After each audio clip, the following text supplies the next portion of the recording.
everyone, welcome back to EduValley 2.0 plus 2 computer ആപ്ലിക്കേഷനിലെ main ആയിട്ട് പഠിക്കേണ്ട ഒരു 5 ക്വസ്റ്റ്യൻസ് ആയിട്ടാണ് വന്നിരിക്കുന്നത്. ഈ 5 ക്വസ്റ്റ്യൻസും നിങ്ങൾക്ക് 5 മാർക്കിനും 3 മാർക്കിനാണ് ചോദിക്കാനായിട്ട് ചാൻസ് ഉള്ളൂ. അതായത് നമ്മുടെ ക്വസ്റ്റ്യൻ പേപ്പറിലുള്ള ലോങ് മാർക്കിൻ്റെ ഒരു ക്വസ്റ്റ്യൻസ് ആണ്. 5 ക്വസ്റ്റ്യൻസ് ആണ് മെയിൻലി നമ്മൾ ഡിസ്കസ് ചെയ്യാൻ പോകുന്നത്. ഇതിന് തൊട്ട് മുന്നേ നമ്മളൊരു വീഡിയോ അപ്ലോഡ് ചെയ്തിരുന്നു 10 ക്വസ്റ്റ്യൻസിൻ്റെ. അപ്പോൾ അതിൽ ഡിഫറൻസ് പറഞ്ഞിട്ടുണ്ടായിരുന്നു. അപ്പോൾ അതിൻ്റെ ആൻസർ ഈ ഒരു വീഡിയോയിലാണ് ഉള്ളതെന്ന് പറഞ്ഞിരുന്നു. അപ്പോൾ നമുക്ക് വീഡിയോയിലേക്ക് കടക്കാം. വീഡിയോ കാണുന്നതിന് മുന്നേ നമ്മുടെ ചാനൽ നിങ്ങൾ ആരെങ്കിലും സബ്സ്ക്രൈബ് ചെയ്യാതെ കാണുന്നുണ്ട് എങ്കിൽ സബ്സ്ക്രൈബ് ചെയ്യുക, ലൈക്ക് ചെയ്യുക, ഷെയർ ചെയ്യുക, നിങ്ങൾക്ക് ഹെൽപ്ഫുള്ളായ ഫ്രണ്ട്സിനൊക്കെ ഒന്ന് അയച്ചു കൊടുക്കാം. ഓക്കെ, അപ്പോൾ നമുക്ക് വീഡിയോയിലേക്ക് കടക്കാം. First one, difference between client side server side scripting languages. അതായത് ക്ലയൻറ്റ് സൈഡ് സ്ക്രിപ്റ്റിംഗ് ലാംഗ്വേജസും സെർവർ സൈഡ് സ്ക്രിപ്റ്റിംഗ് ലാംഗ്വേജസും തമ്മിലുള്ള ഡിഫറൻസ്. ഒരു 4 ഡിഫറൻസ് ആണ് ഇവിടെ എഴുതിയിരിക്കുന്നത്. നല്ല ഷോർട്ടായിട്ടാണ് എഴുതിയിരിക്കുന്നത്. അപ്പോൾ നിങ്ങൾക്കത് സെൻറ്റൻസ് ആയിട്ട് നിങ്ങൾ എഴുതാം. ഇപ്പോൾ ക്ലയൻറ്റ് സൈഡ് സ്ക്രിപ്റ്റിംഗ് ലാംഗ്വേജസ് എന്ന് വെച്ചാൽ scripting languages copy to the client. അവർ ചെയ്യുന്നത് കോപ്പിയാണ് ക്ലയൻറ്റിന് അയച്ചു കൊടുക്കുന്നത്. ഇവിടെ വെബ് സെർവറിനാണ് അയച്ചു കൊടുക്കുന്നത്. പിന്നെ ഇത് executed by the client server, ഇവിടെ എക്സിക്യൂട്ടഡ് ബൈ ദ സെർവർ. എന്നിട്ട് അതിൻ്റെ റിസൾട്ട് അവർ എന്ത് ചെയ്യും? ബ്രൗസർ വിൻഡോയിലേക്ക് അയച്ചു കൊടുക്കും. അപ്പോൾ ഇവിടെ ആരാണ് എക്സിക്യൂട്ട് ചെയ്യുന്നത്? ക്ലയൻറ്റ് സെർവറാണ്. ഇവിടെ നമ്മളെ സെർവറാണ്.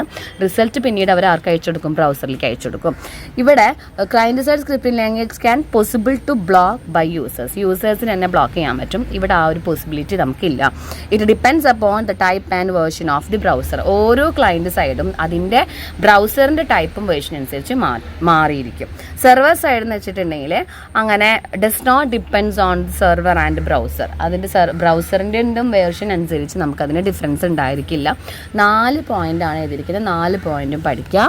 Then next one, attributes of frame tag. Frame ടാഗിൻ്റെ ആട്രിബ്യൂട്ട്സ് പഠിക്കണം. ഇതേപോലെ തന്നെ നമുക്ക് 4 മാർക്ക് 3 മാർക്കിനൊക്കെയാണ് ചോദിക്കാറ്. ഫ്രെയിം ടാഗ്, ഈ IMG ടാഗ്, സ്ക്രിപ്റ്റ് ടാഗ്, അതേപോലെ തന്നെ മാർക്യൂ ടാഗ്, ടേബിൾ ടാഗിൻ്റെ ആട്രിബ്യൂട്ട്സ്, ബോഡി ടാഗിൻ്റെ ആട്രിബ്യൂട്ട്സ്, അതെല്ലാം ഇമ്പോർട്ടൻ്റ് ആണ്. എല്ലാത്തിനും 4 പഠിച്ചാൽ മതി. ഫ്രെയിം ടാഗിൻ്റെ attributes SRC, scrolling name, target. ഏറ്റവും എളുപ്പമുള്ളതാണ് എടുത്തിരിക്കുന്നത്.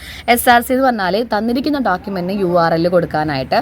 സ്ക്രോൾ ബാർ എന്ന് വെച്ചാൽ നമുക്ക് സ്ക്രോൾ ബാർ വേണോ വേണ്ടയോ എന്ന് തീരുമാനിക്കാം. നെയിം എന്ന് വെച്ചാൽ ഫ്രെയിമിന് നെയിം കൊടുക്കാനായിട്ട്. ടാർഗറ്റ് എവിടെയാണ് നമുക്ക് ഫ്രെയിം കൊടുക്കേണ്ടത് അത് സ്പെസിഫൈ ചെയ്യാൻ വേണ്ടിയിട്ട്. ദെൻ ഇനി ഏതെങ്കിലും ടെക്സ്റ്റ് ഫോർമാറ്റിംഗ് ടാഗുകൾ, അത് ഒരുപാടുണ്ട്. നിങ്ങൾക്ക് ഇഷ്ടമുള്ള 4 ഏറ്റവും എളുപ്പമുള്ള ഒരു 4 എടുത്തിരിക്കുന്നത്. B tag, I tag, U and S. B എന്ന് പറഞ്ഞാൽ തന്നിരിക്കുന്ന ടെക്സ്റ്റ് ബോൾഡ് ചെയ്യാൻ വേണ്ടിയിട്ടാണ്. I എന്ന് പറഞ്ഞാൽ ഇറ്റാലിക് ആക്കാൻ വേണ്ടി, അതായത് ഇങ്ങനെ ചിരിച്ചെഴുതാൻ വേണ്ടിയിട്ടാണ്. അണ്ടർലൈൻ കൊടുക്കാനാണ് U ടാഗ്. സ്ട്രൈക്ക് ചെയ്യാൻ, തന്നിരിക്കുന്ന ടെക്സ്റ്റ് സ്ട്രൈക്ക് ചെയ്യണം എന്നുള്ളതിനാണ് S ടാഗ്. അടുത്തതാണ് difference between static and dynamic web pages. Static web pages എന്ന് പറയുമ്പോൾ അത് സ്റ്റക്ക് ആയിട്ടുള്ളതാണല്ലേ, അത് ഫിക്സ്ഡ് ആയിരിക്കും. അതിൻ്റെ കണ്ടന്റും ലേഔട്ടും ഒക്കെ ഫിക്സ്ഡ് ആയിരിക്കും. ഇവിടെ നമുക്ക് ചേഞ്ച് ആവും, ഫ്രീക്വൻ്റ്ലി അത് ചേഞ്ച് ആയിരിക്കും ഉണ്ടാവുക. പിന്നെ ഇവർ ഡാറ്റാബേസ് യൂസ് ചെയ്യുന്നില്ല, ഇവർ ഡാറ്റാബേസ് യൂസർ. ഇത് റൺ ബൈ ബ്രൗസർ ആണ്, ഇവിടെ റൺ ബൈ സെർവർ. റിസൾട്ട് നമ്മൾ ക്ലയൻറ്റിലേക്ക് അയച്ചു കൊടുക്കും. Easy to develop and not at all easy. 4 point, വളരെ എളുപ്പമുള്ള 4 പോയിന്റ് ആണ്. ഇതും നമുക്ക് 3 മാർക്കിനൊക്കെയാണ് ചോദിക്കാറുള്ളത് കേട്ടോ. ഇതും പഠിക്കാം. അടുത്തത് 5ാമത്തെ ക്വസ്റ്റ്യൻ നമുക്ക് 5 മാർക്കിൻ്റെ ഷുവർ ക്വസ്റ്റ്യൻ ആണ്. ഓണപരീക്ഷയ്ക്ക് മോർ ഇമ്പോർട്ടൻറ്റ്. കാരണം ഫൈനൽ എക്സാം എന്ന് പറയുമ്പോൾ നമുക്ക് എല്ലാ ചാപ്റ്റേഴ്സും ഉണ്ടാവുമല്ലോ. പക്ഷെ ഓണപരീക്ഷയ്ക്ക് എങ്ങനെ നമുക്ക് 4-5 ചാപ്റ്റേഴ്സ് ഉള്ള കാരണം കൊണ്ട് തന്നെ അതിൽ 5 മാർക്കിൻ്റെ ക്വസ്റ്റ്യൻ എന്ന് പറയുന്നത് എക്സ്പ്ലെയിൻ ഡിഫറെൻറ്റ് സ്ക്രിപ്റ്റിംഗ് ലാംഗ്വേജസ്. ഇവിടെ 5 സ്ക്രിപ്റ്റിംഗ് ലാംഗ്വേജസ് ഉണ്ട്. 5 സ്ക്രിപ്റ്റിംഗ് ലാംഗ്വേജസും ഷോർട്ടായിട്ടാണ് പറഞ്ഞിരിക്കുന്നത്. ഇത് നിങ്ങൾ പിന്നീട് ലൈൻ ബൈ ലൈൻ ആയിട്ട് എഴുതാം. ഒന്നാമത്തത് JavaScript is developed by Brendan Eich ആണ്. ലൈൻ ഇതൊരു ഇൻഡിപെൻഡൻറ്റ് സ്ക്രിപ്റ്റിംഗ് ലാംഗ്വേജസ് ആണ്. It does not require any particular browser. ഒരു പർട്ടിക്കുലർ ബ്രൗസറിൽ നമ്മൾ യൂസ് ചെയ്യേണ്ട. Run on any browser. പിന്നെ ഈ ടെക്നോളജി, ഇതിൽ യൂസ് ചെയ്ത ടെക്നോളജി അജാക്സ് ആണ്. അപ്പോൾ നമ്മൾ ഈ ഒരു ഷോർട്ട് നോട്ട് കയ്യിലിരുന്നാൽ നിങ്ങൾക്ക് സെൻറ്റൻസ് ആക്കാം. അപ്പോൾ ജാവാസ്ക്രിപ്റ്റ് എന്ന് പറഞ്ഞാൽ ബ്രെൻഡൻ ഈക്ക്, ഇൻഡിപെൻഡൻ്റ് ആണ്, ബ്രൗസർ വേണ്ട, അജാക്സ് ആണ് ടെക്നോളജി. 4 സെൻറ്റൻസ്. അതേപോലെ VB സ്ക്രിപ്റ്റ്, ഇതിൻ്റെ ഫുൾ ഫോം ഏതാ? വിഷ്വൽ ബേസിക് സ്ക്രിപ്റ്റ് ആണ്. പിന്നെ അതിനുശേഷം ഇതാരാണ് ഡെവലപ്പ് ചെയ്തത്, പിന്നെ ഡിപ്പെൻഡൻ്റ് ആണ്, പർട്ടിക്കുലർ ബ്രൗസർ വേണം, ഇറ്റ്സ് നോട്ട് വൈഡ്ലി ആക്സെപ്റ്റഡ്. അതായത് it is developed by the Microsoft, it is an dependent scripting languages, then it use on particular browser, it not widely accepted scripting languages. അങ്ങനെ എഴുതുക. അപ്പോൾ ഓരോ ലൈനായിട്ട് എഴുതാം, ഇങ്ങനെ ഷോർട്ടാക്കല്ല, ഓരോന്നിനും ഓരോ ലൈനായിട്ട് എഴുതാം. ദെൻ PHP, PHPയുടെ ഫുൾ ഫോം ആദ്യം എഴുതുക, ഹൈപ്പർ ടെക്സ്റ്റ് പ്രീ പ്രോസസ്സർ. ഇതൊരു ഓപ്പൺ സോഴ്സ് ലേണിംഗ് ലാംഗ്വേജസ് ആണ്, ജനറൽ പർപ്പസിനാണ് യൂസ് ചെയ്യുന്നത്. റൺ ബൈ, ഇത് ഡെവലപ്പ് ചെയ്തത് റാസ്മസ് ഹോർഡർ ആണ്. ഇതിൻ്റെ എക്സ്റ്റൻഷൻ .php, ഈ PHPയുടെ സ്മോൾ എഴുതിയിട്ട് ഇതാണ് ഇതിൻ്റെ എക്സ്റ്റൻഷൻ, ഈ ഫയലിൻ്റെ എക്സ്റ്റൻഷൻ എന്ന് പറയുന്നത് .php ആയിരിക്കും, അത്ര എഴുതാം. ദെൻ പിന്നീടാണ് ASPയുടെ ഫുൾ ഫോം പഠിക്കുക, ആക്റ്റീവ് സെർവർ പേജസ് ആണ്, ഡെവലപ്ഡ് ബൈ മൈക്രോസോഫ്റ്റ് ആണ്.